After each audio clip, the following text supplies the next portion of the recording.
कुछ कहानियाँ सिर्फ सुनने के लिए होती हैं और कुछ कहानियाँ जुर्रत मांगती हैं। आदिल, ज़ैन और समरा 3 बहन भाई जिन्हें मुहिम जुई और डरावनी कहानियाँ बेहद पसंद थीं। कस्बे के किनारे एक वीरान हवेली थी जिसके बारे में कहा जाता था कि रात के वक्त वो जाग उठती है। इस रात तीनों ने एक फैसला किया, ऐसा फैसला जो उनकी जिंदगी का सबसे खौफनाक तजर्बा बन गया।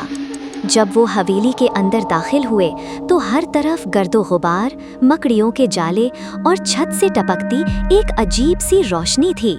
5 बंद दरवाजे और फिर एक दरवाजा खुद ही खुल गया।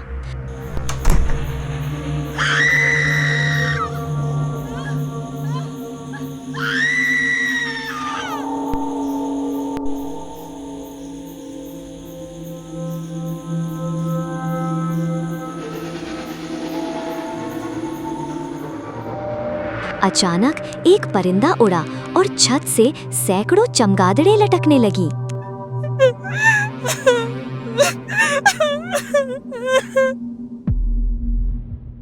इसी लम्हे तमाम दरवाजे खुद ब खुद खुल गए और मरकजी दरवाजा खामोशी से बंद हो गया।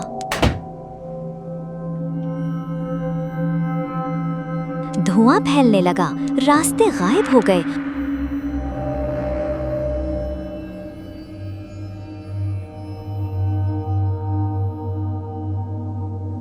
और अंधेरे में एक साया उनकी तरफ बढ़ने लगा।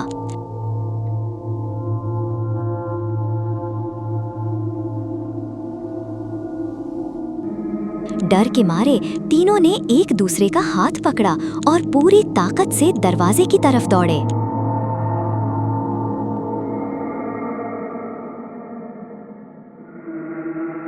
आंखें बंद, सांस रुकी हुई और आखिरी जोर, दरवाजा खुल गया। वो बाहर आ गिरे,